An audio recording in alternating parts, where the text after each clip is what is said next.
Hello guys, welcome to another video of stock market friends. NAPS global India limited guys एक upcoming IPO जो कि आज के दिन ओपन होने जा रहा है। जानेंगे complete answer, business model, financial condition, performance, GMP कितना चल रहा है, लिस्टिंग कितना मिलेगा, अप्लाई करें या फिर नहीं, परफॉर्मेंस कैसा रहेगा, इन सभी पॉइंट्स को डिस्कस करेंगे। चलिए फ्रेंड्स वीडियो स्टार्ट करते हैं।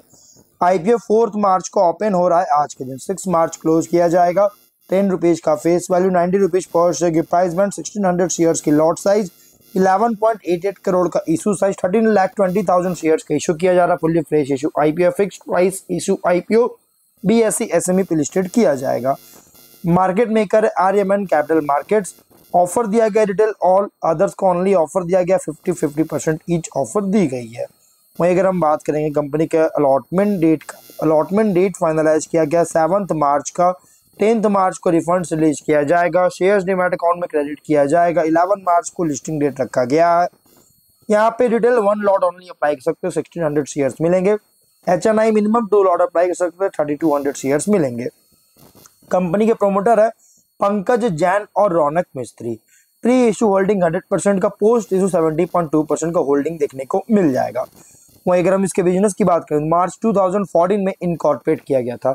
क्योंकि जो कंपनी है एनएपीएस ग्लोबल इंडिया लिमिटेड, ये एक होलसेल इंपोर्टर है टेक्सटाइल और टेक्सटाइल का, मतलब कि टेक्सटाइल का जो है टेक्सटाइल सेगमेंट का एक होलसेल इंपोर्टर है, जो कि की प्लेयर है महाराष्ट्र की गारमेंट मैन्युफैक्चरिंग सप्लाई चेन का। मतलब कि जो महाराष्ट्र में जो गारमेंट मैन्युफैक्चरिंग सप्लाई चेन है, इसका एक की प्लेयर है कंपनी काम करता है, ऐसा की प्लेयर काम करती है। प्रोडक्ट जो है इसका फैब्रिक्स और गारमेंट्स में इंक्लूड है cotton fabric, super soft velvet fabric, knitted fabric, man made linen fabrics, women tops, men shirts and t shirts, kid wear jeans, ये सभी प्रोडक्ट्स इसके पोर्टफोलियो में है। और पैन इंडिया ऑपरेशन है, जो कि एक सप्लायर चाइना में और हांगकांग में, इन दोनों जगह में सप्लायर नेटवर्क एस्टैब्लिश भी किया है, जिसके साथ ये पैन इंडिया ऑपरेशन करती है। कंपनी जो है फैब्रिक्स को अलग अलग गारमेंट मैन्युफैक्चरर्स को, इंडिया में जो अलग अलग गारमेंट मैन्युफैक्चरर्स है, इनको फैब्रिक्स को प्रोक्योर करके इन सभी को सप्लाई करता है, जो कि एक स्ट्रॉन्ग सप्लायर नेटवर्क है चाइना और हांगकांग में, जो कि लेवरेज दे रही है, जिसके कारण कस्टमर्स की जो नीड है उसको समझने में हेल्पफुल हो रहा है, एक मददगार हो रही है। और साथ में ट्रेंडी डिजाइन्स, कलर कॉम्बिनेशंस को ऑफर भी करता है, ये कस्टमर नीड्स के अकॉर्डिंग। और स्ट्रॉन्ग सप्लायर नेटवर्क होने की वजह से, जो कि बिजनेस टू बिजनेस मॉडल पर प्राइमरी काम करती है। 31 अगस्त के अकॉर्डिंग 10 एम्प्लॉइज पेरोल पर काम कर रहे थे। स्ट्रेंथ की बात करें तो healthy financial performance, long standing relationship suppliers के साथ, एक्सपीरियंस प्रोमोटर्स एंड डायरेक्टर्स है। फिनेंशियल एसेट्स था 22 में 4.6 करोड़ का, 25 के 9 मंथ्स में 16 करोड़ का। एसेट्स में नो डाउट इंक्रीज किया। नेट वर्थ 83 लाख का था, अभी है 5.3 करोड़ का। रिजर्व था 82 लाख का, अभी है 2.2 करोड़ का। डेट अभी है 1.7 करोड़ का। डेट कंपनी पर थोड़ा देखने को मिला है। रेवेन्यू प्रॉफिट की बात करें तो 13.5 करोड़ का रेवेन्यू था 22 में, 18 लाख का प्रॉफिट था। 23 में 26 करोड़ का रेवेन्यू, 27 लाख का प्रॉफिट। 24 में 47.8 करोड़ का रेवेन्यू, 1.4 करोड़ का प्रॉफिट। 9 मंथ्स में 52.8 करोड़ का रेवेन्यू, 1.5 करोड़ का प्रॉफिट है। फिनेंशियल अगर देखा जाए तो टॉप लाइन कंपनी का इंक्रीज करता हुआ देखने को मिला, बट बॉटम लाइन जो है 24 में सरप्राइजिंग बूस्ट हुआ है। और ये सरप्राइजिंग बूस्ट होने की वजह से डाउट ही क्रिएट नहीं कर रहा, बल्कि सस्टेनेबिलिटी को लेकर कंसर्न रेज कर रही है। ROE 59.15%, ROC 47.5%, RONW 38.1%, PAT margin 3.07%, price to book value 7.35 times, P ratio 19.27 times का देखने को मिल रही है। मैं अगर कुछ और इसकी पॉइंट की बात करेंगे, देखिए इसका जो हम लोग परसेंटेज बात करेंगे 22, 23, 24, 9 मंथ्स, इसमें कंपेयर करेंगे, जो कि सिग्निफिकेंट पोर्शन ऑफ रेवेन्यू जो है सो जनरेट करता है, ड्राइव करता है फैब्रिक सेल से, जो कि अराउंड कंट्रीब्यूशन अगर देखा जाए तो 100% का था, 99.9%, 93%, 81%।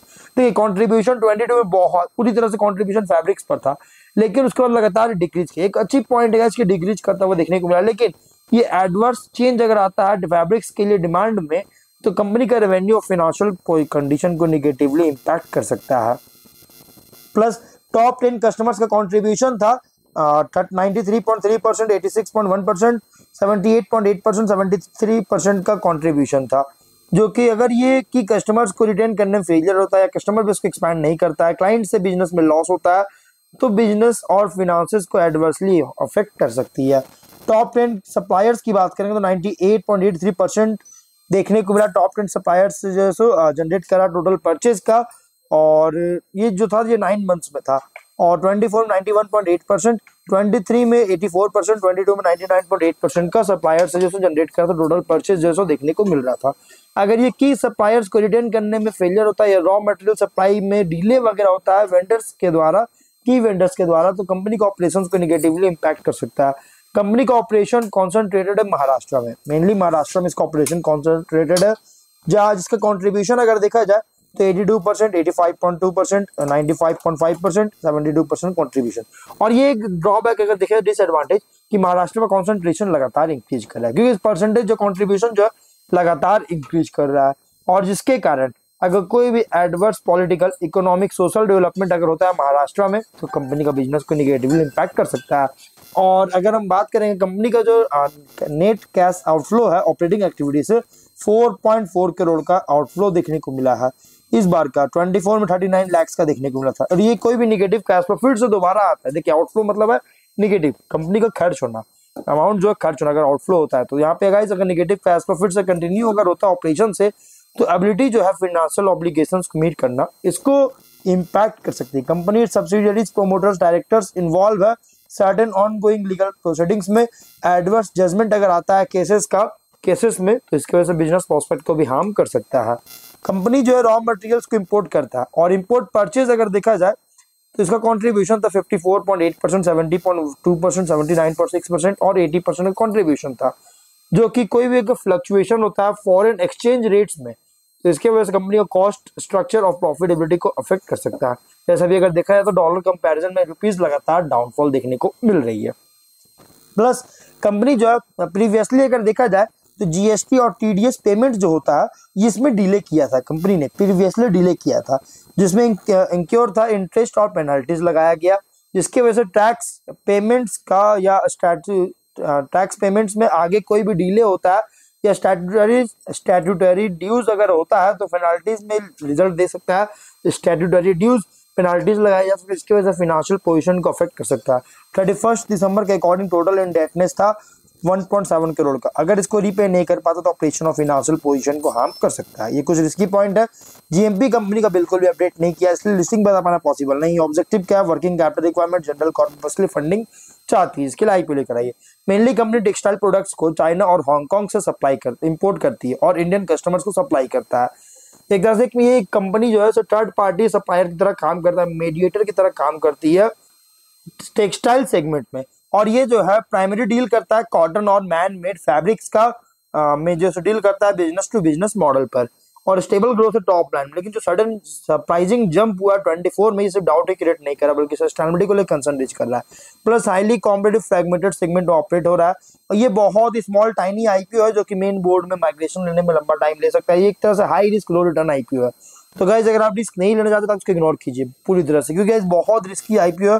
तो आप अगर रिस्क नहीं लेना चाहते तो इसको इग्नोर कर सकते हैं। तो मिलते हैं नेक्स्ट वीडियो में, टिल देन बाय बाय।